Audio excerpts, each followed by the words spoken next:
Assalamu alaikum warahmatullahi wabarakatuh.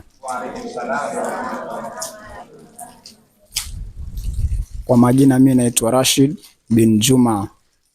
Mimi nasomea katika Madrasatur Rahman Kisirwani, na leo tumefurahia kwa sababu tumepokea wageni. Ustadhi wetu hapa ametutembelea. Sasa tunashukuru kwa sababu Waswahili wanasema mgeni njoo mwenyeji apone, na tuna imani kuwa venye wamekuja, zile changamoto ambazo kwamba ustadhi wetu amejaribu kuzielezea, basi huenda zikapata uponyaji. Tunawashukuru kwa sababu kuna baadhi ya zawadi ambazo kwamba wametuletea juzuu, na juzuu ni mwanzo wa kusoma kitabu cha Mwenyezi Mungu Al-Qur'anil Karim. Sasa tunashukuru kwa hilo, na pia tunaomba wale wenye wanaweza wakatusaidia waweze kutusaidia.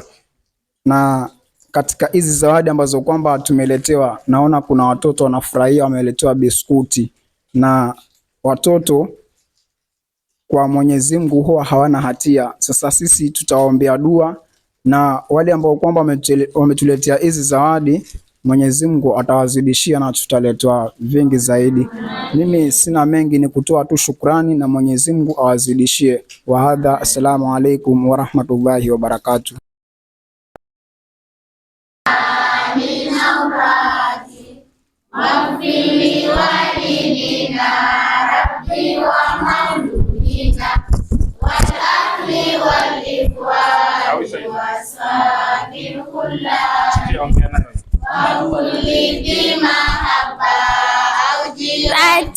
أو صبة والمسلمين أجمع آمين ربي أسمع بدل وجود منا ربي تسابه منا بالمصطفى رسولنا بكل سول بالمصطفى رسولنا بكل سول صلى سلام ربي عليه عبد الحبيب وآله وأصحابه عدادة شصوبه والحمد لله في البعد وتناهي آمين. أستاذنا جزاك الله خير وبدنا خير وجنات ونعيما آمين.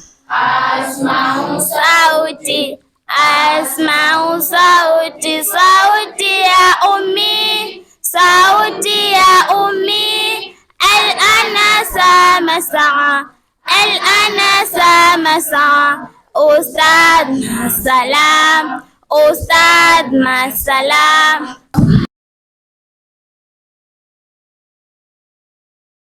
معنا نهج حياة جئنا تبصرة عن كل ضلال أعدد. Na leo bwana tumefurahi alhamdulillah. Tumewatembelea japokuwa changamoto ndio hizo za njiani, lakini alhamdulillah. Na vile vile tumefanya kukushtukizia, manake hatujapangana kwamba tutakuja, lakini nimekwambia tu muda tayari ushaisha.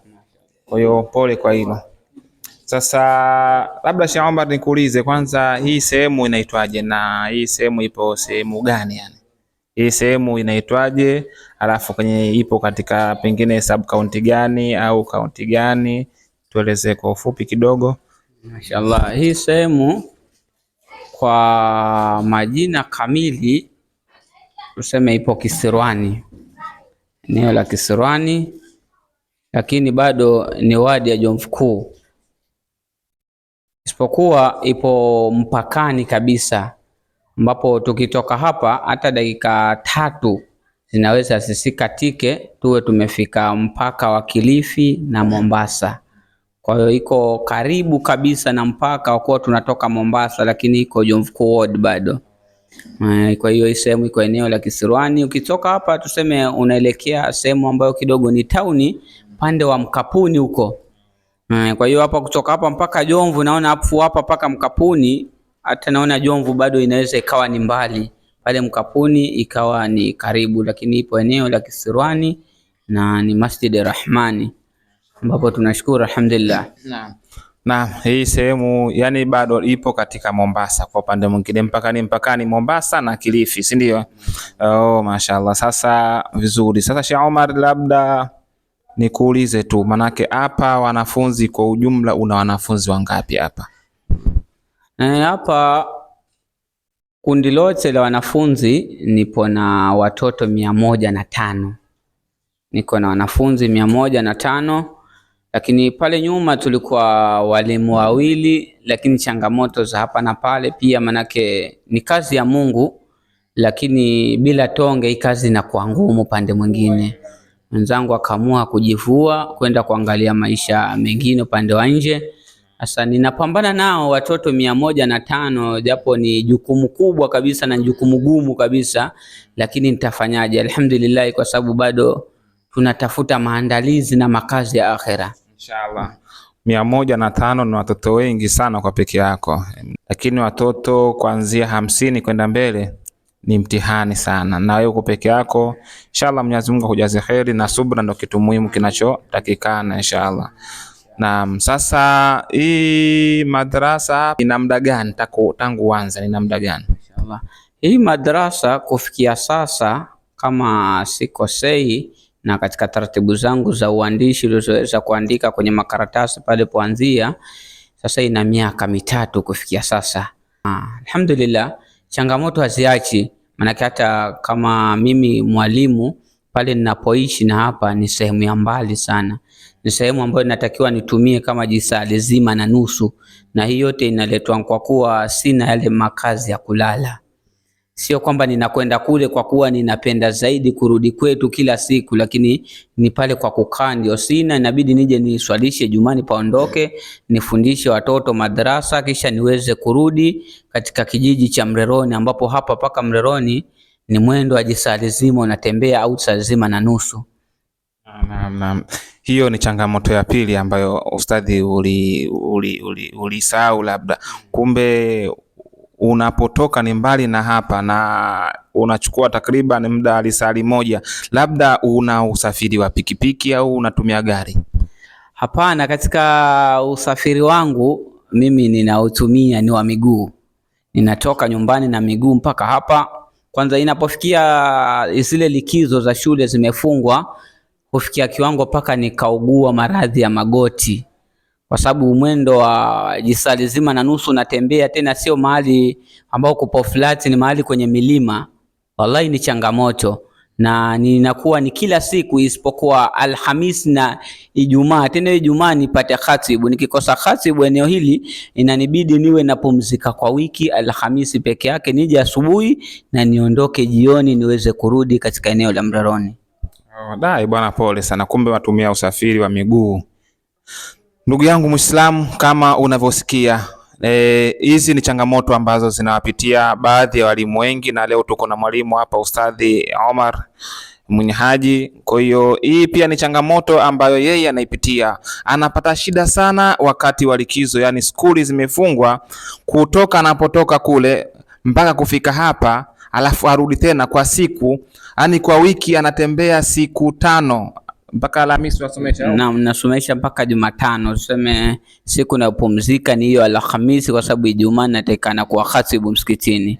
Kwa hiyo ndugu yangu Muislamu unayeangalia hii klipu, basi kwa ihsani yako twakuomba, ikiwa Mwenyezi Mungu amekujalia kuwa na kheri na uwezo ambao Allah amekujalia, basi hebu twaomba tusikilize hichi kilio chetu. Hususan ustadhi anataka angalau apate kibanda tu, hata kinyumba mzuri, kibanda tu cha kujistiri, angalau wakati ule wa likizo asipate shida. Wakati wa likizo asipate shida. Kwa hiyo inshallah yeyote ambaye atakayeguswa na hili, basi tutaacha hapo namba ya simu ya ustadhi. Vile vile mtu mwenye kutaka mawasiliano zaidi, basi ustadhi ataacha namba yake na itapita hapo namba yake kwenye kioo. Inshallah tushirikiane katika kuendeleza dini. Huku ni vijijini, kama mlivyoona tulipotoka huko pikipiki yenyewe ni mtihani, gari pia haipiti. Kwa hiyo ustadhi amekuja kujitolea kwa ajili ya kuwasimamia, na huyu vile vile mashallah, huku watu walikuwa naishi pasi na kuoana, yani mke na mume wanaishi tu pasi na kuoana, mwanamke na mwanamume, lakini alhamdulillah kwa juhudi ya ustadhi mpaka akawa anafungisha ndoa bure kabisa, anafungisha ndoa. Kwa hiyo hii ni juhudi kubwa ambayo ustadhi ameifanya. Basi inshallah tuomba ushirikiano wenu. Ustadhi hana nyumba, ustadhi pia ana changamoto ya kupata mwalimu mwenzake, na huyo mwalimu mwenzake, walimu wako wengi, lakini ukimleta mwalimu wa kumsimamia nani, hayupo. Kwa Mwenyezi Mungu akujaze kila la kheri inshallah. Cha Omar, mwisho kabisa, labda nikiwa na kuuliza, tukiacha na changamoto za hizi ambazo umezungumza, labda kuna changamoto yote ambayo unaipitia hapa darasani kwa watoto labda au kwa wazazi, kuna changamoto gani ambao waipitia kwa watoto au kwa wazazi katika ushirikiano na katika harakati za kusomesha hapa wewe? Naam, katika changamoto ninapozoweza kuzipitia kama hapa, ya kwanza kabisa ni kama tulivyosema, masala ya vitabu. Alhamdulillah tunaweza kupata, na changamoto nyingine ni kwamba watoto wanaipenda dini na wanapenda kusoma, lakini huku vijijini, ndugu zangu, kama mnavyoweza kufahamu, au ndugu yangu kadri unavyoweza kufahamu, ni kwamba huku dini mara nyingi vijijini zinaingia kuchelewa sana. Sasa mara nyingi dini zinapoingia kuchelewa, huwa kuna imani ambayo ilishatangulia kabla imani ya dini. Sasa kuna mvutano wa changamoto, mtoto anataka kuja lakini mzazi naye anamtaka kule abaki. Na changamoto sala kama tulivyoweza kuzungumza, na hatuwezi kuzizungumza zote kwa sababu hata tukizungumza zote tunaweza tukafikisha hata usiku tunazungumza. Lakini changamoto ndio kama hizo. Unaweza ukahitaji kitabu cha shilingi 10 au 15 mtoto anunuliwe na mzazi, lakini yule mzazi bado swala kama ile atalipuzia, kwa sababu imani zao zilishakwisha tangulia imani ambazo si za dini hino, ikiwezekana hata sio za dini kabisa. Inafikia kiwango mpaka unakuwa kambe unavutana nao. Mtoto nafsi yake inataka kwamba mimi nimeingia kwenye uongofu, lakini mama anamshurutisha kwamba ikifika asubuhi au atafanya majukumu ya nyumbani, sio kuja madarasa. Na majukumu kama yale hawezi akapewa wakati wa shule za kawaida, anayapewa ni wakati wa madarasa. Ikienda moja kwa moja ikiweka wazi ni kwamba changamoto hizi zimesibu upande wa dini ya kumtambua Allah subhanahu wa ta'ala. Kuna mambo mengi miongoni mwa hizo, kama ni vitabu, wazazi, masala kama tunataka kufanya mtihani tupande madarasa, mtihani wenyewe tunafanya na pesa ya chini kabisa, ambayo ikiwezekana hata hapa ndo naweza kawa sehemu za mwisho kwenye pesa, tunafanya na shilingi 50 yenyewe kila mtoto. Ni ngapi hiyo shilingi 50? Karatasi 10. Inabidi sasa paka kiongozi pia anaingia mfukoni, kwa sababu ametaka hiyo, kwa sababu ile 50 yenyewe tukitangaza leo inaweza ikachukua takriban mwezi mzima na nusu au miezi miwili, 50 yule mtoto hajapewa. Mtihani kama huu ambao shilingi 50 yafika mpaka mwezi bwana, shilingi 50 Kenya, shilingi 50, shilingi 1000 Tanzania hiyo. Na huyu ustadhi bana anapambana, kwa ufupi anapambana sana. Mimi namsifu alhamdulillah, na Mungu amjaze khairi. Mimi kitu kimoja tu ustadhi ninachopenda pia kukushauri na kukupa nasaha inshallah, wewe kuwa na subra tu inshallah, kuwa na subra inshallah. Mwenyezi Mungu atakulipa fungu lako kwa mitihani na changamoto unayopitia, kwa sababu dai yoyote huwa lazima apitie changamoto. Dai yoyote changamoto lazima apitie, na mtume pia alipitiwa changamoto nyingi sana, maswahaba kadhalika. Waislamu matajiri wapo. Wewe tajiri ambao unaisikia hii sauti, basi inshallah hebu fanya fikra, ujitolee kwa ajili ya Allah tabaraka wa taala, na Allah atakulipa. Huku ndo sehemu stahili kufanyiwa khairi, ni sehemu ambayo yastahili kufanyiwa khairi, kwa sababu Uislamu kama tulivyoambiwa bado uko chini. Inshallah khairi, tumeshakamilisha ziara yetu ya kidawa. Ustadhi Omar namba yake utaiona hapo, hebu tutajie namba yako kwa mtu atakayekuhitaji inshallah. Inshallah namba ya simu ya Safaricom 0741 2047 92. Wale wapenzi wa namba ya Airtel 0738 88 99 59 mwisho. Hizo ndio namba ambazo ukinipigia inshallah nitaweza kupokea na tuzungumze biidhnillah. Inshallah, hizo ndo namba ya ustadhi. Ukimtaka unaweza ukampigia na ukamtembelea mpaka huku, kama vile mimi nilivyokuja kutembea huku kujua mazingira. Inshallah nawe pia basi ujionee mwenyewe, panga muda wako uje kutembea inshallah. Shukran, jazakumullahu khaira.